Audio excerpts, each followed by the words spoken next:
Boa tarde, pessoal. Boa tarde. Meu nome é Ademar Gevaer, eu sou editor da revista UFO. Acho que vocês conhecem, ou já devem ter ouvido falar sobre ela. E eu sou um pesquisador de discos voadores, faço parte também de uma comunidade de estudiosos que está ligado à revista UFO e ao Centro Brasileiro de Pesquisa de Discos Voadores. E essa é a terceira vez que eu tenho a honra de ser convidado para falar no Campus Party. Da primeira vez, eu falei sobre a abertura ufológica do governo brasileiro. O governo brasileiro, para quem não sabe, sempre pesquisou discos voadores oficialmente, através dos seus meios militares, em especial, claro, a Força Aérea Brasileira. E manteve esses programas secretos durante algum tempo. Nós fizemos um movimento para pedir ao governo que liberasse os arquivos. E esses arquivos foram liberados. Esse foi o tema da primeira palestra que eu fiz aqui, mostrando o que o governo descobriu sobre discos voadores, principalmente nos anos 50, 60 e 70. Daí, no ano seguinte, no ano passado, eu fiz uma outra palestra sobre aqueles fenômenos nas plantações, que são chamados de agroglifos, aquelas figuras que surgem e que não têm explicação. E algumas pessoas pensam que é fraude, e, no entanto, não é. São sinais legítimos que aparecem em plantações do mundo inteiro, sendo que na América do Sul somente ocorre no Brasil, e no Brasil só em Santa Catarina, e num único lugar de Santa Catarina, que é na cidade de Ipuaçu. Então eu falei sobre esses dois temas das vezes anteriores. E hoje eu vou falar sobre UFOs na Amazônia, que é também um tema muito palpitante, muito interessante e muito rico, como vocês vão ver. As ocorrências que nós temos na Amazônia, elas são dos mais diversos tipos. Dada a enormidade daquela região, e eu não estou falando da Amazônia, apenas no Amazonas, eu estou falando da Amazônia inteira, que começa no Maranhão e vai até o Peru. Embora as nossas pesquisas se concentrem numa área, na região de Belém e outra na região de Manaus. Eu tenho ido a esses lugares com uma certa frequência, entrevistar pessoas que tiveram experiências de avistamento de UFOs naquela região, e não são poucas. Ok. Eu quero pedir desculpa a vocês se essa palestra está escrita em inglês, porque ela foi apresentada recentemente nos Estados Unidos, mas eu vou tratar de falar em português, ok? Bem, em geral, dada a natureza das pessoas na Amazônia, e isso também acontece em outras regiões do Brasil, quando alguém vê um UFO, um disco voador, que em geral tem uma característica luminosa à noite, essa pessoa tem uma tendência a atribuir alguma coisa de folclore à observação. É muito comum você ir até regiões como Minas, Goiás, Mato Grosso, e ao invés de as pessoas falarem em discos voadores, naves extraterrestres, elas falam de mãe d'água, boitatá, mula sem cabeça, virgem de branco, navio fantasma e uma série de outras formas usadas para denominar, de acordo com o folclore e na crença de cada um, o fenômeno que essas pessoas veem. Essas pessoas nessas regiões são muito simples. As áreas são bastante extensas, vive-se em grande isolamento e há uma dificuldade de difundir essa informação e de obter, nos lugares onde esses fenômenos acontecem, algum dado concreto do que ele seja. Então é muito comum que na Amazônia, que é o foco do nosso trabalho hoje, as pessoas se refiram a objetos voadores não identificados, ou aos discos voadores, como popularmente eles são chamados, com nomes folclóricos. Navio fantasma, por exemplo. Vamos ver alguns casos.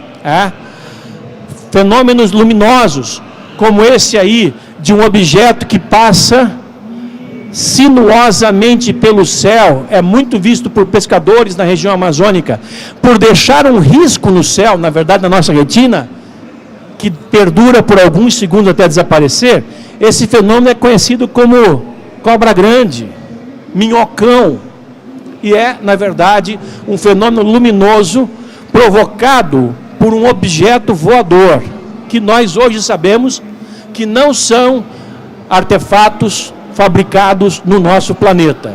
E não só nós, ufólogos, sabemos disso, como o próprio governo brasileiro sabe disso, porque investigou esse fenômeno na Amazônia, e eu vou mostrar como e o que foi concluído. Mas para isso, para que vocês entendam o que o governo descobriu lá, a gente vai fazer um passeio sobre ocorrências na Amazônia, para vocês terem uma ideia de como esses objetos e esses seres lá se manifestam. Porque não são apenas os objetos clássicos os observados, há também os seus tripulantes, quando esses objetos pousam e os seres que estão dentro, no controle dessas aeronaves, dessas espaçonaves, saem e também estabelecem contato com as pessoas.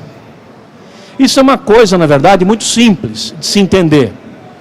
Nesse exato momento em que nós estamos conversando aqui agora, existe aí por volta de uma dúzia de maquininhas espalhadas entre Marte e a Lua, fazendo buraco no chão, tentando descobrir se há alguma forma de vida nesses planetas. Esses seres que nos visitam fazem a mesma coisa, mandam as suas máquinas para fora dos seus mundos, em busca de outros mundos onde haja possibilidade de vida. A diferença entre nós e essas outras civilizações é puramente tecnológica. Esses seres, por estarem muito mais à nossa frente, têm condição de construir máquinas que viajam pelo universo, ou pelo menos entre grupos de estrelas, e que vêm até a Terra, como também vão a outros planetas. E nós, ainda hoje, com a nossa pouca tecnologia, embora pouca em termos, né? Nós temos uma considerável tecnologia. No entanto, a nossa tecnologia só nos permite fazer voos curtos. A gente consegue ir até a Lua com muita dificuldade. A gente consegue ir até Marte com muita dificuldade. A gente manda sondas para tirar fotografia de asteroides, de satélites de Júpiter, de anéis de Saturno. Enfim, nós estamos fazendo exatamente a mesma coisa que essas outras civilizações estão fazendo. Nós estamos buscando o que há lá fora. E dentro de algum tempo, talvez algumas décadas, nós vamos fazer exatamente o que essas civilizações fazem hoje, que é mandar naves tripuladas a distâncias muito maiores, para buscar formas de vida em planetas que já estejam documentados, que já estejam catalogados. Hoje, para vocês terem uma ideia, nós temos apenas informação da existência de planetas além desses do sistema solar. E alguns deles comprovados. Mas nós não temos a menor ideia de como esses planetas são. Só podemos fazer uma vaga estimativa. Ou seja, tudo que nós conseguimos com a nossa ciência até agora foi saber o que há em alguns pontos do universo e mais ou menos bem o que há no sistema solar, sendo que a nossa capacidade de exploração do espaço se limita a esses corpos que eu havia dito e a essas maneiras como nós fazemos essa exploração, ou seja, de maneira muito limitada. É por isso que muita gente pensa, pô, mas é tão impossível de seres extraterrestres mais avançados viverem, que as distâncias interestelares são muito grandes, eles não poderiam vir aqui e por causa disso que os discos voadores não existem. Pois é, se discos voadores não existissem, então aí nós teríamos um grande dilema à frente. Porque aí nós teríamos que concluir que não há outros seres fazendo o que nós estamos fazendo, que tenham mais capacidade do que nós, que vivam em civilizações mais avançadas, o que poderia ser um paradoxo. É evidente que existem inúmeros níveis de civilizações, de avanços nessas civilizações, e há aquelas que são um pouco mais avançadas do que nós, aquelas que são muito mais avançadas do que nós, aquelas que são infinitamente mais avançadas do que nós, talvez por terem surgido imensamente há mais tempo do que as anteriores e até mesmo do que a civilização terrestre. E do mesmo modo que existem as civilizações mais avançadas, existem naturalmente as mais atrasadas. Vamos dizer que numa escala de 0 a 10, nós estamos no nível 5 de avanço tecnológico. Vai haver muitas no número 6, no número 7, no nível 8, 10, e muitas no nível 4, 3, 2, enfim. De todas as formas.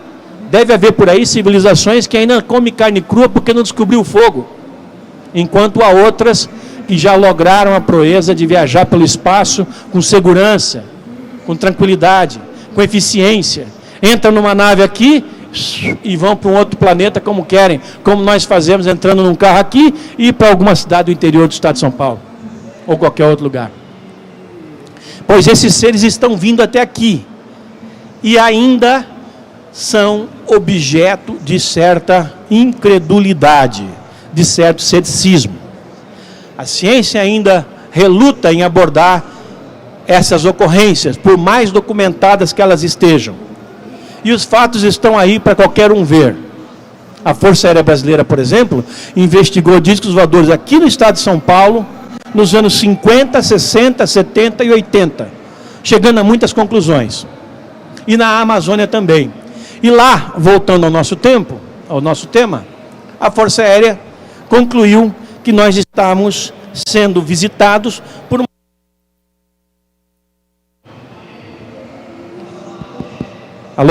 uma espécie muito avançada de civilização que se deteve em alguns pontos de uma região próxima a Belém e de uma região próxima a Manaus. Esses casos, no entanto, já são conhecidos das comunidades ribeirinhas, principalmente, que é onde se concentra a maior parte da população, há muito tempo.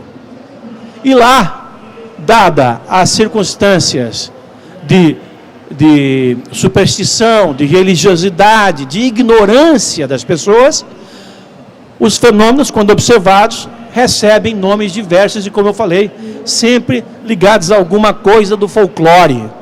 É muito comum, por exemplo, os pescadores dos inúmeros rios da Amazônia verem o que eles chamam de navios fantasmas, é um outro nome folclórico. É fantasma por quê? Porque é um objeto profusamente iluminado, porém acima da água. Um típico disco voador. Um caso, inclusive, que já foi fotografado em inúmeras circunstâncias. Esses fenômenos podem ser vistos e podem ser conhecidos nas mais variadas regiões da Amazônia. Eu conheci casos desses tipos em vários pontos por onde eu estive. É muito incomum andarmos por lá e conversarmos com a população e não ouvirmos esses relatos. Eu diria que a cada 10 pessoas com quem você conversa na Amazônia, 9, se não as 10, vão te contar alguma história relativa a esses fenômenos. E as pessoas são simples, elas não fantasiam. Há pessoas lá que não têm sequer um rádio, que dirá uma televisão. Pessoas que vão para uma cidade, que saem do seu vilarejo, à beira de algum rio, e que vão à sua cidade, uma vez a cada 2, 3 anos, se é que algum dia foram. Eu conheci gente que nunca conheceu uma cidade grande.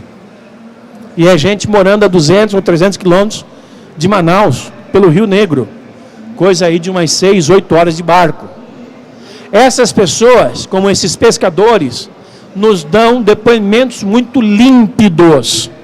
Diferentemente das pessoas que vivem nos meios urbanos, que têm acesso à informação e que podem, entre aspas, contaminar a informação do avistamento com alguma ideia preconcebida ou com alguma coisa que essa pessoa viu em algum ponto da literatura, da internet, da televisão. A poluição está por aí e a ufologia trata de fazer uma peneira, um filtro dos casos para obter eles mais genuínos, mais descontaminados. Pois na Amazônia, a vantagem da pesquisa é que ela resulta sempre em casos descontaminados, porque as pessoas são muito simples e te dão depoimentos muito vívidos. E eu vou mostrar alguns depoimentos para vocês aqui, alguns casos que eu ouvi lá. As pessoas moram em condições também muito simples, são muito religiosas, as famílias são numerosas. E é muito comum também que a família inteira tenha tido experiências, desde da criancinha até a bisavó, e trocar informações. Porque muitas vezes esses fenômenos estão permanentes em determinados lugares por gerações. parece que, em certa quantidade, até certo ponto, algumas dessas civilizações que já estão vindo à Terra há muito tempo, fazem uma monitoração do que nós realizamos aqui, ficando residentes em vários lugares durante gerações. É o equivalente a dizer que desde o século XIX, passando por todo o século XX, as pessoas que moraram em determinadas áreas relatam sempre o mesmo fenômeno. Por exemplo, eu morei durante muito tempo em Mato Grosso do Sul, e lá eu pesquisava casos no Pantanal. Há algumas regiões no Pantanal em que gerações inteiras, há décadas, vêm observando o mesmo fenômeno. E sempre, claro, dando nomes folclóricos para eles. As pessoas também são muito religiosas. E, curiosamente, em atos religiosos, como procissões como essa daí, as pessoas têm observado fenômenos coletivamente. Dezenas e às vezes centenas de pessoas andando juntas numa procissão ou num enterro, que lá leva a comunidade inteira para o cemitério para fazer o enterro do fulano que morreu. Todas as pessoas observam o fenômeno. É muito curioso. Pessoas simples, nativos, inclusive os indígenas da Amazônia, também têm uma riqueza enorme de histórias sobre discos voadores, que, claro, eles também os tratam de uma maneira supersticiosa. Inclusive seres que visitaram algumas dessas tribos e tiveram contato com os índios, como eu vou mostrar no final dessa apresentação, um caso bastante conhecido já no Brasil e no exterior, de uma tribo indígena das mais proeminentes do Brasil, que teve um contato próximo, muito próximo, com um ser espacial. Crianças também são testemunhas de avistamentos ufológicos. E, curiosamente, elas não têm medo do fenômeno. Ao contrário de crianças que têm o mesmo tipo de experiência em cidades maiores, em regiões mais urbanas. Há também na Amazônia, em muitos lugares, uma profusão de vestígios arqueológicos que dão conta que esse fenômeno já vem sendo observado há muito tempo. Desde há milênios, nossos ancestrais, que moraram em inúmeros lugares, registravam esse fenômeno, o fenômeno dos discos voadores, nas mais diversas localidades do mundo. Você hoje vai a certas cavernas, em alguns lugares como o Saara, como a Espanha, como a Ilha da Páscoa, como a América do Norte, como certas regiões da América do Sul, até mesmo do Brasil, e até mesmo aqui de São Paulo, a exemplo de Peruíbe, e você encontra nessas cavernas, ou nesses paredões, inscrições feitas há 30, 40, 60 mil anos, que são chamadas de inscrições rupestres, arte rupestre. No Brasil, um dos pontos mais conhecidos de acúmulo de artes rupestres é a Serra da Capivara, mas também há muito na Chapada Diamantina, na Chapada dos Veadeiros, na Chapada dos Guimarães, lugares que foram habitados há 30, 40, 50 mil anos. E, no entanto, nessa arte rupestre, em que os nossos antepassados deixavam registrados o seu dia a dia, há desenhos de naves espaciais exatamente iguais àquelas que hoje uma testemunha aqui da vizinha Sorocaba, por exemplo, poderia nos desenhar se tivesse visto um fenômeno. O típico prato fundo, com um prato raso em cima, com uma cúpula. O típico disco voador. Esses desenhos também estão presentes em muitas regiões da Amazônia, provando a ação desses seres naquela região. E, inclusive, seres com características humanoides, só que de grandes proporções. E há ainda, claro, um fenômeno por ser esclarecido, que eu não entendo por que até hoje não se fez uma excursão ou uma expedição para se desvendar esse mistério, que é a existência de pirâmides num determinado ponto ao norte do Pará. Pirâmides com bases quadradas, exatamente iguais às pirâmides do Egito. Há uma que foi descoberto pelo professor Roldão, que infelizmente depois desistiu de fazer uma busca mais concreta por esses achados arqueológicos. Pirâmides na Amazônia, Exatamente. Porque as pirâmides, vocês sabem, elas não estão só no Egito. As pirâmides estão pelo mundo inteiro. Há pirâmides na Índia, há pirâmides na China, há pirâmides por toda a América Central, pela Península de Yucatán, pela América Central, pela América do Sul, pelo norte da América do Sul, em alguns lugares do Chile, do sul do Chile, inclusive. Pirâmides, parece que era um símbolo comum aos nossos antepassados, a produção desses artefatos. E também na Amazônia, elas estão presentes. Mas vamos a alguns casos de observação de discos voadores, de interação direta com o fenômeno que eu registrei nessa parte do Brasil. Eu trouxe 4 casos para apresentar a vocês e vou descrevê-los como eu os ouvi das testemunhas. O primeiro caso ocorreu com essa senhora, a dona Luzia Nascimento de Moraes, que mora numa casinha na vila de Acajatuba, e a vila de Acajatuba fica na Baía de Acajatuba, que é um Paraná, entre aspas, do Rio Negro. Paraná é como eles chamam um afluente naquela região. Às vezes eles chamam de furo também, quando um afluente leva a água de um rio para um outro rio, há um furo. Ou quando é apenas um afluente, eles chamam de Paraná. Essa senhora é um exemplo de caso ufológico que vocês encontram com abundância lá. Ela estava na cozinha dessa casa, uma casa de pau a pique, com o marido e com o irmão do marido. Quando ela, olhando pela janela da cozinha, ela viu um objeto se aproximar e parar no ar. Olhou no chão e numa clareira que há na parte de trás da propriedade dessa senhora, uma casinha bem humilde, ela viu um ser que ela imaginou que fosse do exército, porque esse ser estava vestido com uma espécie de farda. Ela havia visto fotos, ela havia visto pessoas do exército que já passaram por ali fazendo algum tipo de missão, e ela imaginou que aquele ser que ela viu fosse do exército, porque tinha uma roupa inteiriça. O ser veio caminhando, e não parou quando chegou na parede da casa. E ela se estranhou quando ela viu que ele então passou a caminhar pela parede, subir pela parede. Daí pulou, num gesto de grande agilidade, para cima do telhado da casa.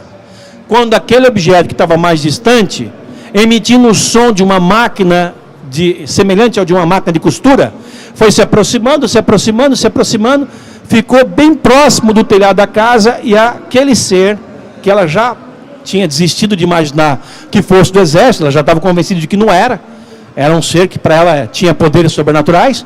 Esse camarada pulou para cima do objeto, entrou por uma porta do objeto e o objeto se afastou.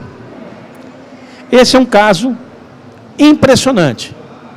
Essa mulher me repetiu essa história em 1997 e depois novamente em 2010, quando eu estive lá e a reencontrei. E nessa ocasião ela me contou novas histórias que ela viveu ao longo do período. Às vezes dos UFOs apenas, das naves, e às vezes dos tripulantes. Porque essas naves têm que ter tripulantes. Às vezes eles são chamados de ufonautas, ou são chamados de ocupantes. E sabe o que é o maior barato desses seres? Eles são exatamente iguais a qualquer um de nós aqui, ó. Eles não têm várias pernas, tentáculos, eles não têm 8 olhos, eles têm um corpo exatamente igual ao do ser humano. Eles têm 2 pernas, 2 braços, um tronco, uma cabeça, um pescoço. A cabeça tem 2 olhos, tem um nariz no meio, tem uma boca embaixo do nariz, tem 2 orelhas, uma de cada lado. Eles são exatamente iguais a nós. E isso se repete ao longo da história da existência ou da manifestação de discos voadores em todo o mundo. Em 99,9% das vezes em que um UFO pousou e um tripulante saiu, visto à distância ou tendo contato com uma testemunha, um ser humano, uma pessoa que ali estivesse, esses seres foram descritos sempre em 99,99% dos casos. Ou seja, a cada 1000, no máximo um caso diverge. Os outros 999 casos, os seres tinham formato humano. Numa indicação claríssima de que a humanidade não está confinada no planeta Terra, ou não está confinada ao planeta Terra, mas está espalhada por muitos planetas, vivendo por aí. Só que em alguns deles, essas humanidades, elas evoluíram mais rapidamente, ou tiveram um início no seu processo de avanço tecnológico há mais tempo do que nós, e estão, portanto, à nossa frente. E tem hoje condições de fazer voos interplanetários e chegar até aqui e ir assustar a pobre velhinha Dona Luzia lá na vila de Acajatuba, a coisa de 80 quilômetros a oeste de Manaus. Esse é um caso muito interessante. Está aí a senhora com o macaquinho na mão. O macaquinho que está aqui na mão, não é aquele ali é o marido, tá? O outro caso também bastante interessante, que é um exemplo de uma ocorrência que se encontra muito lá. Ela aconteceu com o Nailson.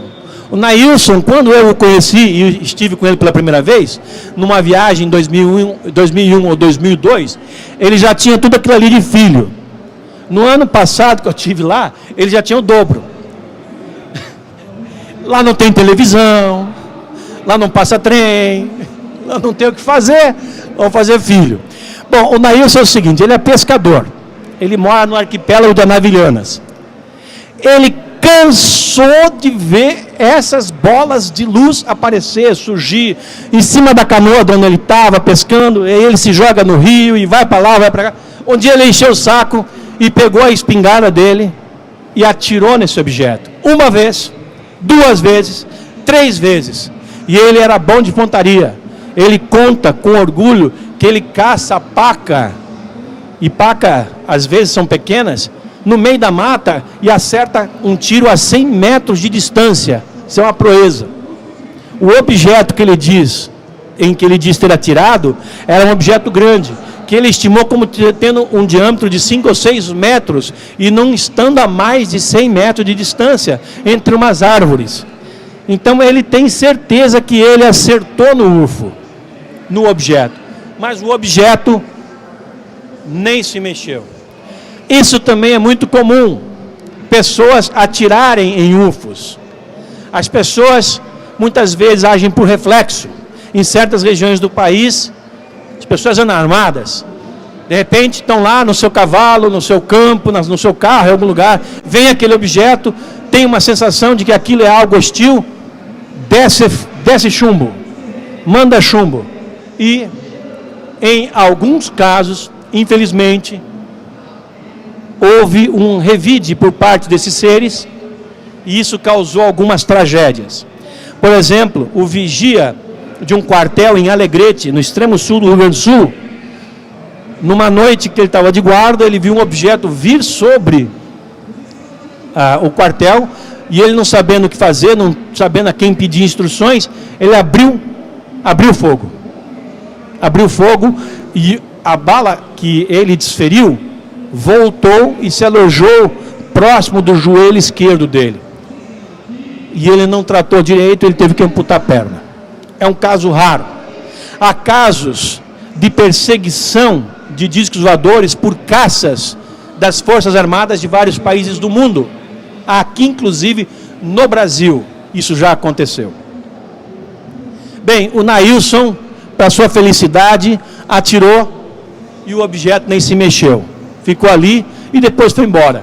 E continuou voltando dias, semanas, meses depois, sem nunca parar. É também um tipo de caso que encontramos com muita regularidade naquela área do Brasil. E há um outro, que é o terceiro dessa sequência de 4. Não me lembro se são 4, são 3. São 4 ou 3. É deste homem aqui. Eu selecionei algumas ocorrências que pudessem dar um panorama do que há de mais contundente na manifestação do fenômeno UFO nessa região do Brasil. Quando eu me refiro a fenômeno UFO, eu estou incluindo avistamentos, pousos, contatos. Para vocês terem uma ideia mais clara de como isso acontece, a cada...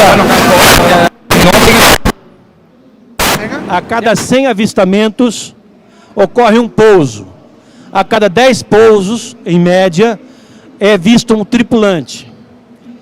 A cada 3, 4 observações de tripulantes, nós temos o que chamamos de abdução, quando a pessoa é levada para bordo do disco voador. Então, para vocês terem uma ideia, os avistamentos, então, são bastante comuns, tanto de dia quanto de noite. Já os pousos, que é quando a ufologia fica mais quente, porque aí a gente tem a evidência física para examinar, que são as marcas deixadas pela nave, esses são mais raros. E, evidentemente, que a observação de tripulantes é ainda mais rara. Bem, entre a grande quantidade de ocorrências que englobam o fenômeno UFO, está um para o qual nós não temos ainda explicação, mas que é muito interessante, e que ocorreu a esse senhor do terceiro caso que eu estou apresentando.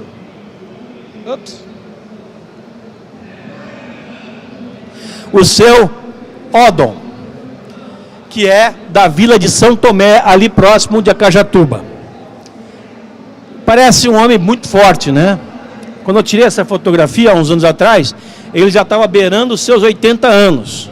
Estava com 70 e alguma coisa. É, de fato, um homem muito forte. Como são muitas das pessoas que lá vivem, que estão habituadas a um trabalho duro e a uma vida mais natural do que a que nós levamos aqui. Não tem estresse, não tem nem carro onde ele mora, não tem nada. Mal é mal, usa um barco de vez em quando. Pois um fenômeno aconteceu a esse senhor numa certa ocasião, muito interessante. Ele estava com a sua esposa doente e não sabia o que fazer. Ele era noite, não havia médico, não havia recurso, e ele pensou que a saída mais viável era levar a mulher até a casa dos parentes dela. Isso aconteceu uns 20 anos antes dele ter me concedido essa entrevista. Ou seja, quando ele ainda estava com seus 50 e poucos anos. Ou ainda, quando esta região toda era ainda mais primitiva do que era quando eu estive lá, eu entrevistei, e do que é até hoje. Bem, ele disse que não sabia o que fazer, ele pegou a mulher, botou a mulher num barco e foi remando através desse canal, que é o canal de Acajatuba, até chegar ao Rio Negro, e daí ele tinha que atravessar o Rio Negro, porque os parentes da mulher moravam do outro lado do rio. Gente, ali o Rio Negro tem uma largura de uns 2 quilômetros. E esse canal, que eles chamam de Paraná, até o Rio Negro tem outros 2 quilômetros. Eu andei isso aí tudo de barco com motor e motor forte. Pois ele foi num barco a remo à noite com a mulher doente e gemendo na canoa. Remando. Eles são habituados a remar, inclusive à noite, ou quando nós não conseguimos ver nada. Eles conhecem aquela região como a palma da sua mão. Pois no meio do caminho da travessia, uma bola de luz, sempre uma bola de luz, se aproximou da canoa e se sobrepôs à canoa, de tal forma que iluminou tudo ao redor.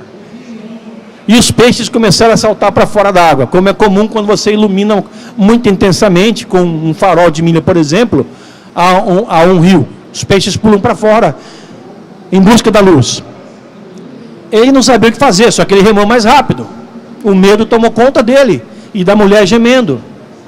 Ele não sabia o que fazer, ele remou mais rápido. Quando ele chegou no outro lado do rio, ele constatou que a esposa estava bem melhor. E ela, inclusive, pôde sair da canoa com um pouco de ajuda dele, mas praticamente sozinha. Ou seja, ela se curou naquele final de percurso da travessia do Rio Negro, enquanto aquela bola de luz persistentemente ficava sobre a cabeça dele. Esse é um caso espantoso. E ele é apenas um exemplo de um tipo de casos que ocorrem em muitos lugares. Histórias como essas a gente colhe em vários pontos, de pessoas que estiveram, por exemplo, numa situação próxima de um UFO e que tinham algum problema e que se curaram. Talvez por algum tipo de energia emitido pelo objeto, nós não sabemos, nós não temos explicação. Mas os casos são impressionantes. Se tivéssemos tempo, eu contaria mais alguns para vocês aqui. Há muitos. Esse é um outro caso também bem interessante e que, como os anteriores, ilustra um grupo de ocorrências muito semelhantes que se repetem regularmente na Amazônia. Dessa vez aconteceu com esse ex-caminhoneiro, o Zé Rodrigues, que faleceu no ano passado em decorrência de problemas que não tem nada a ver com o seu avistamento.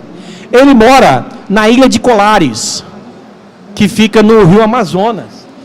No Rio Amazonas de um lado e Rio Guajará-Mirim do outro lado. O canal Guajará-Mirim passa por ali, que foi palco da Operação Prato, sobre a qual eu vou falar daqui a pouco. Ele acordou numa certa noite e, espantado, foi para fora porque ele ouvia um ruído e viu, ele mora bem de frente para a água, numa prainha chamada Humaitá, da ilha de Colares, e ele viu uma dança de luzes no céu. Era um objeto maior e objetos menores que saíam de dentro do maior faziam alguma movimentação por ali, como que sondando alguma coisa, e depois retornavam para o objeto maior. Esse objeto maior recebe o nome de nave-mãe. E os objetos menores, eles podem tanto ser naves tripuladas como naves automáticas, que são remotamente controladas ou autocontroladas, e que na ufologia nós chamamos de sondas, ou sondas ufológicas. Ele viu uma profusão desses objetos fazendo movimentações a 300 metros diante da casa dele.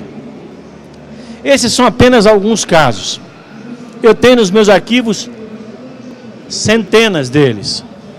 Indo para essas regiões com uma certa regularidade, e o meu esporte é esse, eu gosto de fazer, eu ouço todo tipo de história. E sabe qual é o meu processo de pesquisa? É super científico. Eu arranjo um barco e um cara para pilotar o barco e saio bem cedinho, sempre estou à margem de um rio, e saio bem cedinho e eu escolho, bom, hoje eu vou percorrer esse rio pela margem direita e percorro até as 6 da tarde, por pelo menos 10, 12 horas aquele rio, parando de casa em casa que eu encontrar pelo caminho, e às vezes a gente fica uma hora e meia navegando sem encontrar casa nenhuma, porque elas são muito rarefeitas, surgem às vezes a uma aqui, a outra só a 2 quilômetros para frente, e em cada casa que eu acho, eu paro, eu entro, eu converso com os proprietários, eu converso com os ribeirinhos, e pergunto a eles diretamente sobre a observação de fenômenos naquelas regiões. E invariavelmente, mas olha gente, é sempre, alguém tem uma história para contar. Claro, eles raramente dão o nome de disco voador. E se você pergunta algo assim, você já viu um disco voador? Uma nave alienígena, extraterrestre? Não, senhor, isso nós nunca vimos.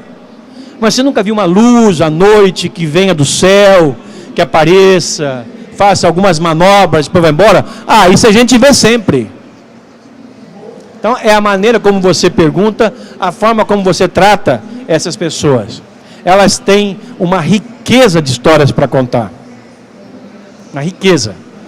Nessa região, nessas duas regiões particulares que eu frequento mais, a região de Anavilhanas, no Rio Negro, a 200 quilômetros a oeste de Manaus, e a região da Ilha de Colares, a 150 quilômetros a leste de Belém, é onde se encontra a maior quantidade de ocorrências, pelo menos entre aquelas que eu investiguei. Agora, o que esses seres estão fazendo na Amazônia, não sabemos. Há alguma teoria já expressada por estudiosos de que eles estejam ali com algum propósito de preservação ou de conhecimento da enorme biodiversidade que existe naquela região. Mas tudo é especulação, a gente não tem comprovação de que eles estejam ali para fazer exatamente isso. Nós não sabemos. Agora sabemos que as observações são documentadas, inclusive, pelo governo brasileiro. Até porque muitas destas ocorrências de discos voadores, tanto de dia quanto de noite, são registradas pelos radares do SINDACTA, o Centro Integrado de Defesa Aérea e Controle de Tráfego Aéreo. O SINDACTA É uma rede de radares pelo Brasil inteiro que controla tudo que se passa no nosso espaço aéreo, com raras exceções, em alguns spots onde o radar talvez não penetre, onde haja alguma anomalia que o radar não tenha a precisão que tem nos demais. Então, quando aparece um objeto se manifesta, passa sobre São Paulo, ele é detectado. Não apenas por um, mas por inúmeros radares. A existência de radares agora, do programa CIVAM-CIPAM na Amazônia, permitiu um maior número de detectações, ou melhor, de detecções de objetos voadores não identificados naquela região do país. Em alguns casos, os UFOs chegam a ser fotografados por pilotos de linhas aéreas viajando sobre a Amazônia. E eu trouxe um caso que não é recente, é de 1976, de um voo entre Manaus e Belém, da antiga Varig, atual Gol, em que um objeto em formato de disco foi visto e fotografado pelo copiloto. Esses casos são muito comuns. O que nos leva agora a apresentar a vocês uma outra categoria de ocorrências ufológicas em que houve a demonstração de hostilidade por parte desses seres. Muito bem. Especialmente na década de 70 e especialmente numa região a leste de Belém, desde a divisa do Maranhão até a região a 100 quilômetros de Belém, mas também em Belém, nos anos 70 um fenômeno se manifestou.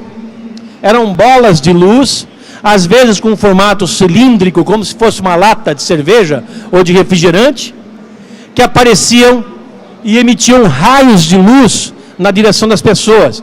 Esses raios atingiam as pessoas, que caíam desfalecidas, às vezes por minutos, às vezes por horas, às vezes por dias.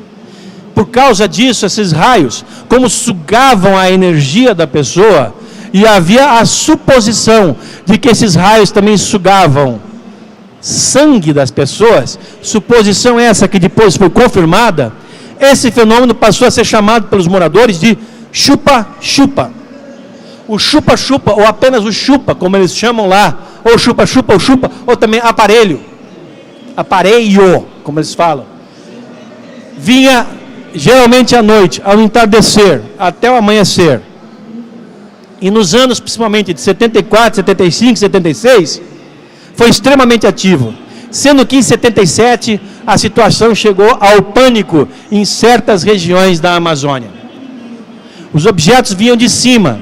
Geralmente só se via uma luz, e daquela luz vinha o raio. Mas às vezes se via uma figura como essa, quando mais de perto, que era o que está por trás da luz. Em alguns momentos, parece que a luz se desligava e era possível ver o que estava envolto, o que estava dentro dela, a luz envolvendo o objeto. Essas luzes queimavam as pessoas. Eles atingiam, em 2/3 dos casos, mulheres. Em apenas 1/3 eles atingiam homens. A luz era descrita como sendo uma mangueirinha, quase que um raio laser dentro de uma mangueira. Quem pôde ver mais de perto, viu que havia 3 tubinhos dentro dessa luz. E a luz tinha a capacidade de fazer curva. Vocês já ouviram que luz faz curva? Pois é, essa luz aí fazia curva. Quando ela atingia as pessoas, em geral as mulheres, era da região do tórax para cima e produzia ferimentos que necrosavam a pele muito rapidamente. Não havia o que você pudesse fazer. Onde quer que você estivesse, onde quer que você estivesse, você poderia ser atacado. As pessoas tinham medo. Esse era um camarada considerado um dos mais corajosos, que era o seu Newton Cardoso e o outro, o Manuel Coronha, os dois mais corajosos da ilha. E, no entanto, eles foram atacados. O Newton Cardoso, eu estive com ele várias vezes, e ele conta que até hoje ele não recuperou a energia que foi tirada dele por aquele raio de luz. Desde então, ele nunca mais foi o mesmo, ele conta. A luz funcionava assim: um objeto no alto emitia Só que aqui a grossura da luz está desproporcional. Não havia lugar a salvo. A luz penetrava as casas das pessoas, que eram casas humildes. Os raios de luz apareciam por todos os lugares, obrigando as pessoas a correrem. E elas se encontravam muitas vezes nas praias da ilha de Colares, onde está a vilinha de Colares, e eles faziam fogueiras ali, e ficavam todos juntos, achando que fazendo fogueiras eles iam conseguir afastar aquelas luzes deles. E de fato, no começo dessa estratégia, as luzes ficavam afastadas, mas depois isso já não funcionava mais, e as pessoas continuavam sendo atacadas. A última solução foi se abrigar na igreja. Então, todas as tardes, quando chegava o final do dia, o sol estava se pondo, que é quando as luzes vinham, os moradores afugentavam, ou tentavam afugentar o fenômeno, e não conseguindo, eles batiam panelas, colheres em panelas, ou panelas com panelas, para alertar os vizinhos. E assim todo mundo avisado, corria para a igreja, onde o padre acolhia todo mundo, e a igreja, como sendo a única construção de alvenaria, ela era mais blindada contra a ação desses misteriosos objetos. Agora imaginem, isso estava acontecendo dentro do Brasil, em 1977 principalmente. Quantos de vocês ouviram falar disso? Nem naquela época se falava. A imprensa falou muito pouco, porque imediatamente os militares tomaram conta da situação, ou seja, tomaram conta no sentido de impedir que as informações saíssem daquelas localidades, mas não conseguiram impedir que as pessoas continuassem sendo atacadas. Até que, numa certa ocasião, em julho de 1977, a situação ficou tão insuportável para os moradores daquela região do Pará,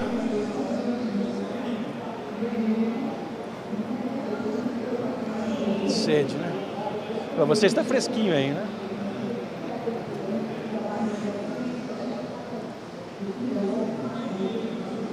A situação ficou tão insuportável, as pessoas estavam sendo atacadas com uma frequência tão grande, que quase todo mundo foi embora da ilha.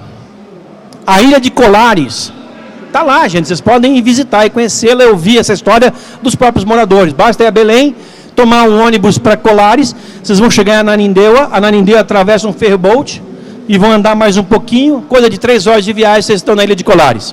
Ou seja, isso acontecia numa área muito próxima de uma das capitais do Brasil.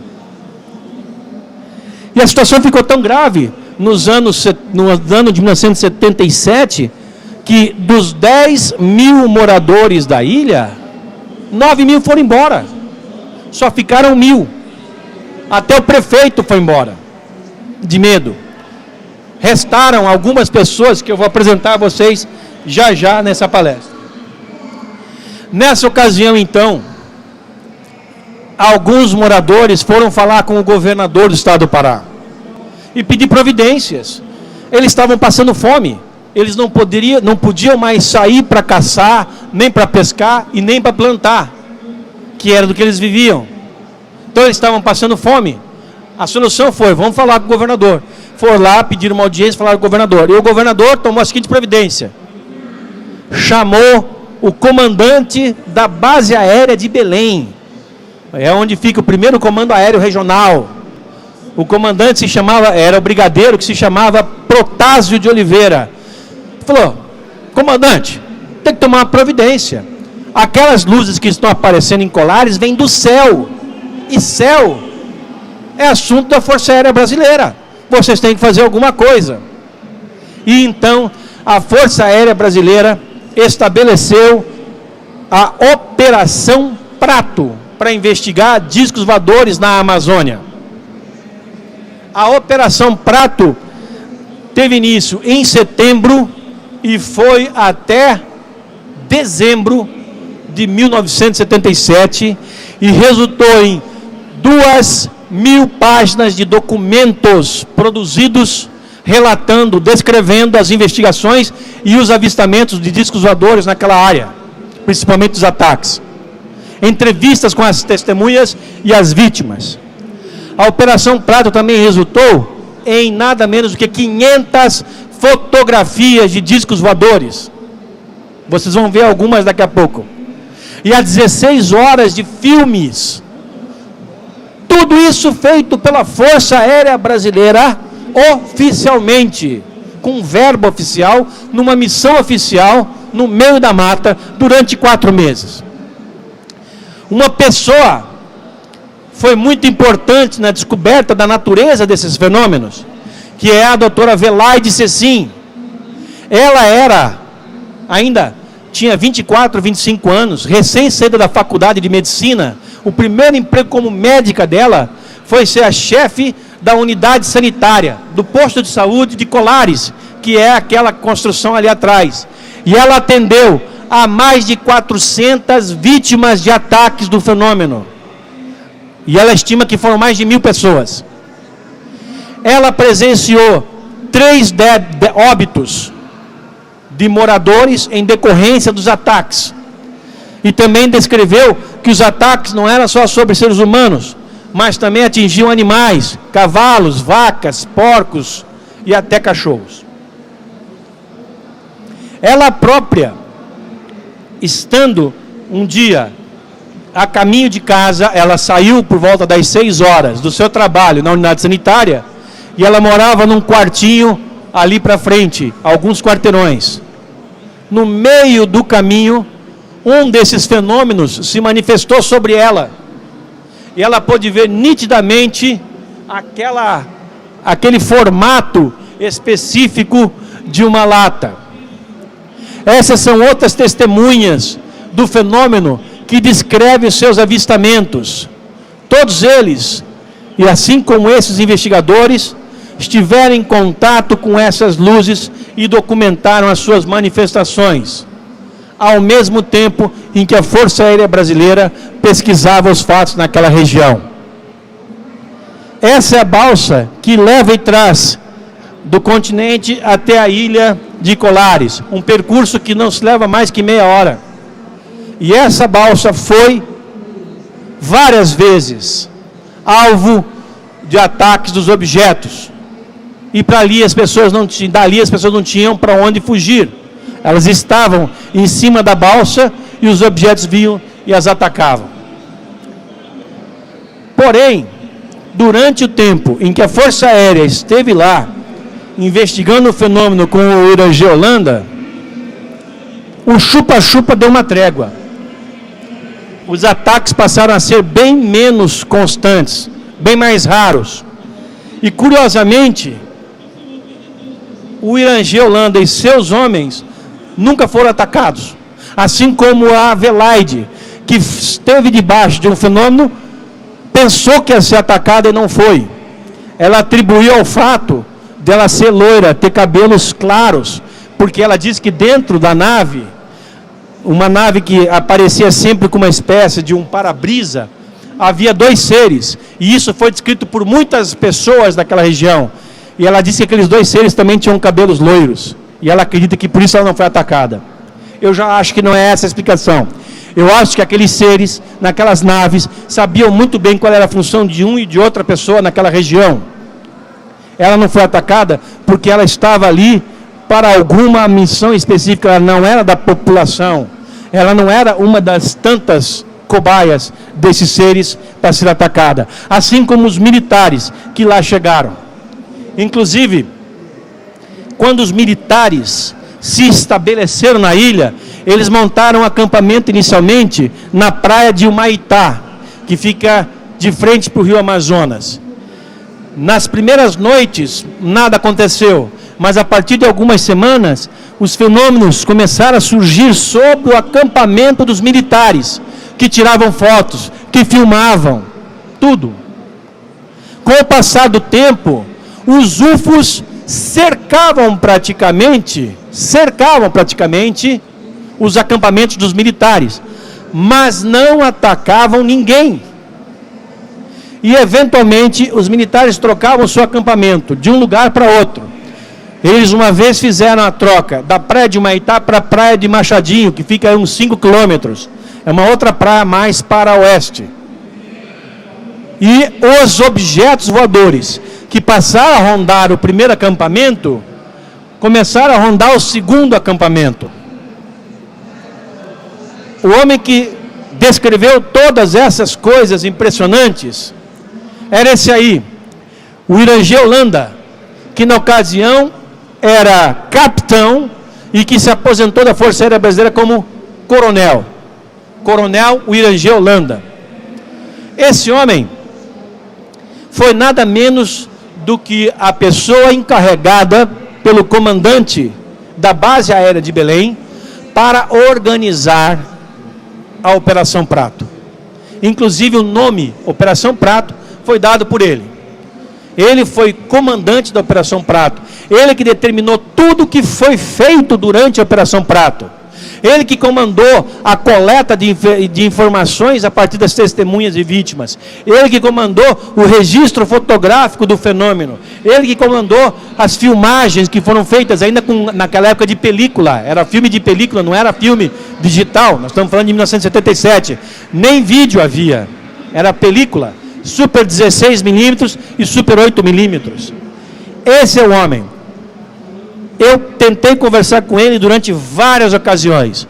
Nos anos 80, nos anos 90, tentei localizar e eu ia encontrar ele em Belém e tentava convencer a me dar um depoimento sobre a Operação Prato, que eu já sabia que tinha acontecido, e ele não abria, porque ele ainda estava na ativa. Mas numa certa ocasião, em 1997, em que eu dei uma entrevista ao programa Fantástico, falando sobre isso, ele já estava aposentado, morando numa casa de praia em Cabo Frio, e ele na manhã seguinte, na segunda-feira seguinte, me ligou, falando: Jevaer, assisti o seu programa ontem, o programa Fantástico, a sua entrevista, gostei, e quero te dizer que aprovo o que você está fazendo, você tem mesmo que falar que isso aconteceu, e eu vou te ajudar. Se você quiser, hoje eu posso falar contigo. Nas ocasiões em que você me procurou, eu não podia, que eu ainda tinha compromisso com a Força Aérea. Agora não tenho mais, eu estou aposentado, e se você quiser, venha me procurar e eu vou te contar tudo que você quer ouvir. Eu fui ao Rio, imediatamente para entrevistá-lo. Eu e o co-editor da revista UFO, Marco Antônio Petit. E nós passamos 2 dias com esse homem, que nos contou detalhes de como ele comandou uma operação oficial da Força Aérea Brasileira para investigar discos voadores durante 4 meses na Amazônia. Oficialmente. Como eu lhes falei, cerca de 2.000 páginas de documentos foram produzidos, de um total que se estima de 1.000 casos registrados. Durante os dias em que os militares estiveram lá, eles conversavam com as testemunhas do fenômeno, com as vítimas dos ataques do chupa-chupa. E durante a noite, eles faziam vigílias para tentar filmar, para tentar documentar o fenômeno. Aqui estão algumas páginas. Essas páginas mostram mapas detalhados, inclusive onde se vê a rota que os discos voadores tomavam e como eles se movimentavam.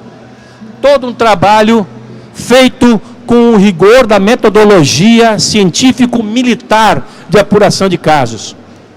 Dentro da Operação Prato, havia pelo menos 30 homens da Força Aérea Brasileira, todos, ou a boa parte deles, treinados. Gente que conhecia de aeronáutica, de astronomia, de meteorologia, de geologia, de física, pessoas que tinham capacidade de avaliar o fenômeno. E logo de cara o fenômeno foi dado como de origem não terrestre. Aquilo que estava se manifestando lá não tinha origem na Terra. As naves, e isso foi declarado nos documentos da Operação Prato, não tinham origem neste planeta. Aqui nós temos mais alguns mapas em que se pode ver o detalhismo do trabalho, que em algumas ocasiões foi conduzido com a cooperação de militares americanos, que vinham ao Brasil especificamente para isso. Eu pedi para fazerem desenhos coloridos dos objetos descritos nas páginas oficiais. Esse é o famoso disco voador. Um prato de sopa com outro invertido sobre o primeiro, fazendo movimentos. Isso foi um avistamento em novembro de 77, às 19 horas da noite, na ilha de Colares. Documentado pela Força Aérea Brasileira. Esse é um documento oficial. Depois me lembrem de dar a vocês o endereço na internet, onde vocês podem baixar 400 páginas desses documentos em formato PDF e verem por si mesmos a gravidade do assunto. Nesse outro documento da Força Aérea Brasileira, que está muito mal reproduzido, infelizmente, nós temos a descrição de como era o fenômeno. O fenômeno, que se chamou chupa-chupa, era uma nave num formato de uma lata de cerveja, como essa daí, que tinha uma janela grande, um para-brisas grande, e dois seres. As pessoas costumavam chamar esses dois seres de casal. Eles eram um casal. E a Adelaide os descreveu como sendo de cabelos loiros. Em outras ocasiões, as pessoas chamam eles de japoneses, porque eles tinham os olhos puxados. Quem viu bem de perto, especialmente numa região a 2.000 quilômetros dali de Belém, lá no arquipélago de Anavilhanas, onde esse fenômeno também se manifestou, embora sem os ataques, as pessoas viam os objetos tão de perto, jogando inclusive mangueiras para sugar algum tipo de líquido dali, além da água que vinha naturalmente na mangueira. As pessoas descreviam esses seres, os tripulantes das naves, como japoneses. Aí, os objetos faziam movimentos erráticos, poderiam viajar ou voar em qualquer direção. Vejam que nós estamos falando do mesmo tipo de objeto em formato de lata, que tem, deixa eu voltar, que tem na sua parte de baixo, essa saliência da onde saíam os raios que atingiam as pessoas. Raios, eu repito, que faziam curva, como os raios lasers, mas que fazem curva. Está aqui mais um desenho de um objeto com algum tipo de sistema de propulsão. Aquela é a documentação pela Força Aérea Brasileira. E aqui está o desenho reproduzido a partir da documentação.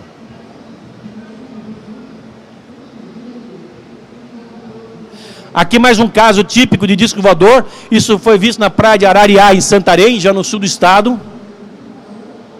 E o objeto que o coronel Irangê Holanda gostava de chamar de modelo esportivo. Porque esse objeto, ao contrário dos outros que vinham normalmente pela copa das árvores, vinham da água, esse vinha por baixo. Ele vinha bem rente ao chão. E se aproximava muito do acampamento. O Holanda me declarou que esse objeto chegava a poucos metros do acampamento e ficava parado. E quando algum militar ia naquela direção, o objeto se afastava. Ele tentou fotografar isso inúmeras vezes. E cada vez que ele levava o negativo para revelar, para ver se saía alguma foto, nós não estamos falando dos anos 2000 aí, de 90 e tanto, 2000 e pouco para cá, em que nós temos máquina que você põe o cartão no computador, ou conecta até para o Bluetooth, você revela a fotografia. Naquela época, era um rolo de filme. Quem aqui lembra disso? Olha só, um rolo de filme que você tinha que revelar numa solução e depois fazia o positivo a partir daquele negativo. Quando ele levava aquele rolo de filme para revelar, ele ficava frustrado, porque apesar de ter feito a fotografia com o maior capricho, nada aparecia. E foram semanas disso, esse objeto, o esportivo, aparecendo e ele não conseguindo registrar. Até que ele recebeu de presente de militares americanos, da CIA, que compareciam ali regularmente. Gente, nós estamos falando de uma época em que os americanos mandavam, não que eles não mandem agora, mas naquela época eles mandavam muito mais em toda a América do Sul, e principalmente no Brasil. Se tivéssemos tempo falaríamos sobre isso, mas todos os governos militares que foram colocados nesses países contaram com a ajuda norte-americana, que tinha interesses diretos na América do Sul. E aqui no Brasil, eles tinham uma ingerência em todas as situações militares possíveis. E quando esse fato começou a acontecer na Amazônia, eles vinham ao Brasil regularmente e iam na Amazônia porque queriam saber diretamente do comandante da Operação Prato, do Rangel Holanda, o que se passava. E muitas vezes eles participavam das atividades de pesquisa e vigília dos UFOs naquela ocasião. Pois bem, vendo a dificuldade do Holanda em registrar esse fenômeno, os militares deram a ele câmeras sofisticadas e filmes ultrassensíveis. E a partir do uso desse equipamento, que finalmente ele conseguiu registrar esses objetos menores, que ele chamava de modelos esportivos, que ele dizia que tinham o tamanho de um carmanguia. Vocês sabem o que é um carmanguia? É um carrinho pequenininho que havia nos anos 60, 70. Em algum lugar do mundo ainda há um outro, tá? Aqui já é um objeto grande. Esse é do tipo em que se chama nave-mãe. E vocês vão ver uma foto dela daqui a pouquinho. Havia também objetos em forma de delta, como o B2, que só foi produzido algumas décadas depois. Também registrado na documentação oficial da Força Aérea Brasileira. Vejam algumas fotos. Infelizmente, amigos, as fotos não são nítidas e nem são claras. Mas são as únicas que nós conseguimos. Por quê? Eu falava no começo dessa palestra que a Força Aérea Brasileira aceitou um pedido dos ufólogos, da revista UFO e da Comissão Brasileira de Ufólogos, para abrir seus documentos secretos sobre discos voadores. A Força Aérea Brasileira pesquisou os UFOs dos anos 50, 60 e 70. Durante os anos 50, no Rio, em 1954. Durante os anos 60, aqui em São Paulo, aqui do lado, no 4º Comando Aéreo Regional, aqui em Cambuci. Ali funcionava o Sistema de Investigação de Objetos Aéreos Não Identificados, SIOANI, que em 1969 era o maior organismo oficial de pesquisas ufológicas do mundo. Hoje, não há um organismo semelhante. Em vários lugares do mundo, sim, há, mas aqui no Brasil não há. Na América do Sul, existe uma entidade oficial de pesquisas ufológicas dentro da Força Aérea Uruguaia, em Montevidéu, cujo comandante é o coronel Ariel Sanches, que eu tive a oportunidade de entrevistar. No Peru, existe o Departamento de Investigação de Fenômenos Aéreos Anômalos, como são chamados os discos voadores lá. O atual diretor é o comandante José Júlio Vucetich Abanto, que eu entrevistei há 3 meses. Na Argentina, existe o Centro de Investigações de Fenômenos Aéreos Anômalos também, da Força Aérea Argentina.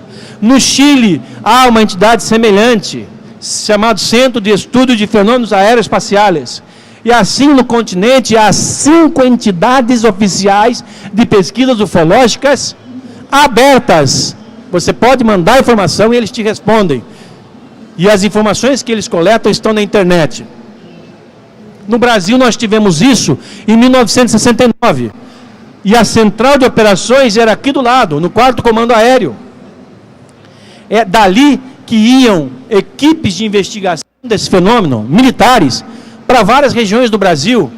Eles iam para todo o interior do estado de São Paulo, sul de Minas, Rio de Janeiro, Paraná, Santa Catarina, Rio Grande do Sul, Nordeste, investigar o fenômeno. Bem, nós sabemos disso há muito tempo, só que os documentos produzidos, tanto nos anos 50, quanto nos anos 60, aqui no Ciônia, como os documentos dos anos 70, da Operação Prato, às vezes vazavam, e a gente tinha posse disso. O restante ficava guardado. Nós então fizemos em 2004 um movimento para pedir ao governo que abrisse os seus documentos, entre eles os documentos da Operação Prato, fotos, tudo. E o governo cedeu e abriu das 2.000 páginas, perto de 400 páginas do que aconteceu na Amazônia. E das 500 fotografias, 150 fotografias foram liberadas. Claro que o governo não liberou o principal, o mais quente, o mais contundente, o mais sério. O governo liberou aquilo que dava para liberar. E, infelizmente, essas fotografias são de baixa qualidade. As boas, muitas delas eu vi, dentro de uma unidade da Força Aérea Brasileira em Brasília, as boas não foram liberadas. Não foram ainda. Nós continuamos com a nossa campanha pedindo para o governo liberar o resto. Por isso que as fotos são assim, com baixa qualidade. Essa é a nave-mãe, que foi registrada naquele documento como aquele outro formato que eu mostrei agora há pouco. A situação chegou a tal ponto que o Irangê Holanda teve um contato direto com o tripulante de uma dessas naves. E isso aconteceu no final de 1977, no final do mês de dezembro.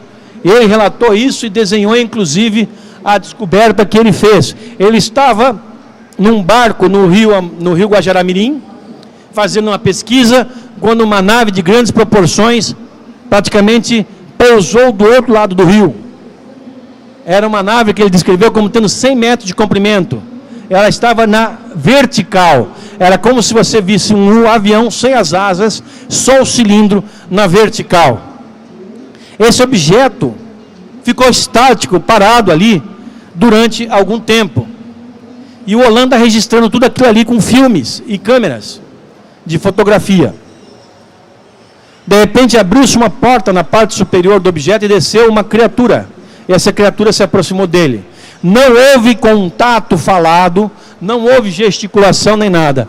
A apenas alguns metros de distância, a criatura num uniforme inteiriço branco, inclusive sobre a cabeça, e apenas com um visor, e os militares, ele e o seu ajudante de ordens, o Flávio Costa, dentro do barco, se entreolharam e o ser novamente voltou para o objeto, flutuando no ar, e o objeto subiu lentamente e depois disparou. Isso foi declarado por esse homem na entrevista que nós tivemos. Todas essas informações que eu estou passando para vocês estão em detalhes no site da revista UFO, que é ufo.com.br.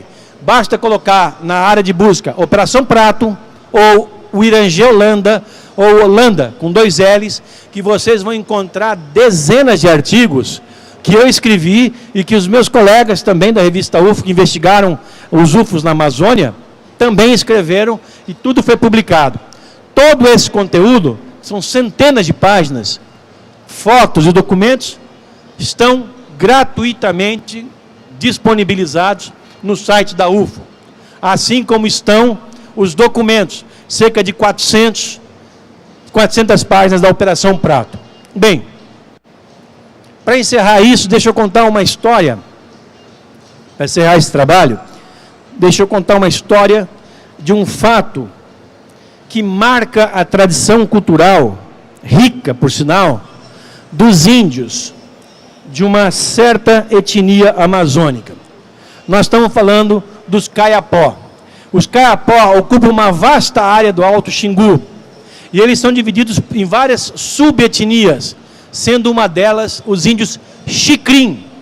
Os Xikrin não são aculturados, mas não são hostis, já convivem com o homem branco até uma certa medida, e eles até hoje conservam em suas tradições, religiosamente, a crença de que eles vieram de fora, de que eles são de um outro lugar.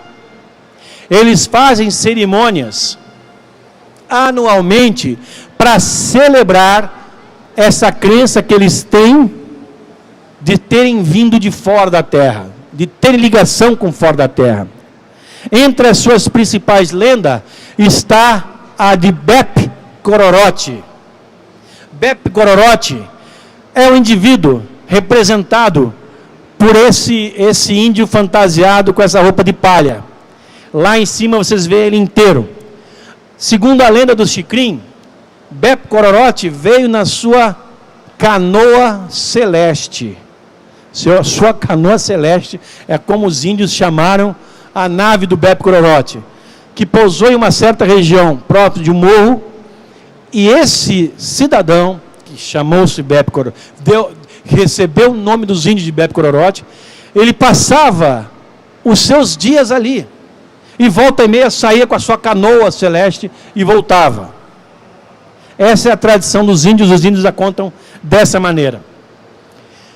E a certa distância, os índios viam que Bep Cororote parecia estar pelado. porque ele tinha uma roupa muito colada no corpo, um uniforme. Então, volta e meia, os índios resolviam tomar providências, porque diziam que o Bebe Cororote estava ofendendo as índias. Então, iam os índios lá para ter um quebra-pau com o Bebe Cororote e voltavam todos quebrados. O Bebe Cororote tinha uma superioridade física muito grande e batia nos índios. E o pior e o mais temido instrumento que o Bebe Cororote tinha era essa clava, que dava choque. Era chamada de cope. Essa é a história do Bebe Cororote. Volta e meia, os índios iam lá e tomavam cacete do Bebe Cororote. Até que um dia, se você não pode ir com eles, junta-se a eles, né? Os índios resolveram fazer amizade com o Bebe Cororote e chamaram o Bebe Cororote para a sua tribo. E nessa tribo, Bebe Cororote conviveu com os índios durante anos, inclusive casando com uma índia. Tudo isso aí é a história dos índios que eu estou narrando a vocês. Veja se eles poderiam criar isso do nada. Esse ser espacial, Bebe Cororote, casou-se com uma das índias, teve filhos, e um dia resolveu ir embora e levou a mulher e os filhos. E até hoje, os índios Xikrin esperam que ele volte. Como eles receberam esse ensinamento de Bebe Cororote, que eles não são daqui, eles se fantasiam anualmente, durante uma certa época, para prestar uma homenagem e para aguardar a vinda do Bebe Cororote. As crianças, desde cedo, já são fantasiadas, e os índios também. Tudo isso é decidido em conjunto por eles, que querem manter preservada e viva essa rica história do seu folclore. Jamais mudaram a versão da história, que, por sinal, foi descoberta por um indigenista brasileiro, o senhor Peret, que já não está mais entre nós. Eles cultivam de tal maneira a história do Bebe Cororote, que até mesmo reproduzem para os seus cerimoniais, em que fazem as suas honras à mítica entidade, eles cultuam a cope, aquela clava, aquela vara que Bebe Cororote usava e que dava choque. E isso é o que eles têm de mais profundo em toda essa história, que está na sua tradição, no seu folclore. Eles dizem que o retorno desses seres, comandados por Bebe Cororote, em sua canoa voadora espacial, está perto. E que o céu é o lugar do povo que vive acima, enquanto a terra é o céu do povo que mora embaixo. Como pode uma informação tão rica e uma história tão complexa partir de índios primitivos do meio da Amazônia, que quando contaram essa história para o primeiro branco, até então não tinham tido contato com nenhum outro? Quando o indigenista Peret lá chegou, descobriu essa história e foi um dos primeiros, se não o primeiro homem branco a ter contato com esses índios. E se admirou de ver que história rica era essa que esses homens e essas mulheres do Alto Xingu contavam. Se nós andarmos pelo mundo procurando etnias na África, na Austrália, na Ásia, muitas delas muito isoladas, inclusive na América Central, nós vamos escutar histórias idênticas de seres que vieram do espaço e que conviveram com os índios que ali moravam. Na África, para vocês terem uma ideia, existe uma etnia, os Dogons, que já conheceram as estrelas Sírius A e B décadas antes delas serem descobertas. E essa coisa se repete com etnias em várias partes do mundo. E não é diferente na Amazônia, onde, como nós vimos, há uma grande quantidade de ocorrências ufológicas, de enorme riqueza, e que apenas durante uma época demonstrou uma certa utilidade para conosco, que foi aquele período dos anos 75, 76, 77. Quando a Operação Prato foi encerrada, em dezembro de 77, foram registrados apenas mais alguns casos de chupa-chupa e depois o fenômeno parou. Hoje, as luzes ainda se manifestam, muitas vezes com aquelas mesmas formas. Porém, não mais atacam as pessoas. Bem, perguntei a várias pessoas que estiveram envolvidas nesse processo, ao comandante Holanda, a Velaide Cecim, aos jornalistas do Pará que fizeram a cobertura do fenômeno em tempo real, qual era a ideia que eles tinham? Por que eles acham que aqueles seres estavam atacando seres humanos? Aquelas naves estavam atacando as nossas pessoas. A Velaide acha que eles estavam coletando sangue humano para produzir algum tipo de vacina, para caso eles resolvessem vir com mais frequência no futuro. Uma vacina que os tornasse imune a doenças terrestres. Já o Holanda acreditava que ali naquela região havia alguma energia de algum tipo, que essas naves estavam atrás, esses seres estavam atrás. E como os humanos atrapalhavam, eles resolveram atacar os humanos. Enquanto uma parte dos UFOs estavam atacando os humanos, outra parte estaria atrás dessas outras formas de energia. Essas são, enfim, teorias que tentam explicar, mas nenhuma, evidentemente, é absolutamente certa. Nós, infelizmente, até hoje, não sabemos por que razão, durante aqueles anos, em especial no segundo semestre de 1977, os UFOs atacavam lá.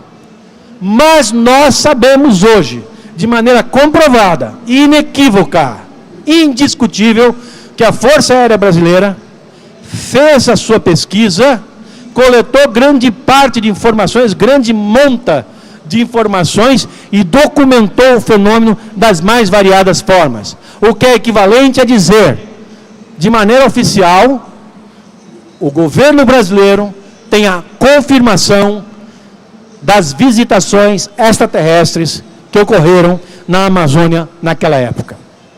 Tá certo? Bem, amigos, isso é o que eu tinha para vocês hoje. Eu espero que vocês tenham gostado. E eu gostaria de dizer a vocês que agradeço mais uma vez a presença de todos. Agradeço o pessoal do Campus Party pelo convite. É o terceiro consecutivo. Eu fiquei bastante surpreso da primeira vez que fui chamado, porque esse é um ambiente acadêmico e a ciência, o meio acadêmico ainda não reconhece os UFOs. Pelo contrário, exercitam ceticismo e uma arrogância muito grande diante de um fenômeno que está aí e que pode nos abrir portas muito fortes para uma nova era, para uma nova realidade. Mas o Campus Party se mostrou flexível, sensível a essa nova forma de conhecimento e chamou os ufólogos para fazer palestras aqui há 2 anos. E viemos então, o Petit e eu, Marco Antônio Petit, coeditor da revista UFO, e eu, fazer a nossa primeira palestra. E no ano passado eu fui novamente convidado e esse ano estou aqui mais uma vez. E quero dizer que se for convidado no ano que vem, trarei sempre, como gosto de oferecer, informações atuais e importantes sobre esse fenômeno, que é, hoje, sem dúvida nenhuma, um dos grandes desafios para a humanidade. Porque a partir do momento que nós descobrirmos que nós não estamos sozinhos no universo, que existem inúmeras civilizações, e que inclusive elas estão aqui agora nos visitando, tudo vai mudar. Nada vai ficar como era antes. Essa revelação vai abrir portas absolutamente inéditas, incríveis e reveladoras, transformadoras para toda a humanidade terrestre. Tá certo? Gente, então, muitíssimo obrigado. Valeu.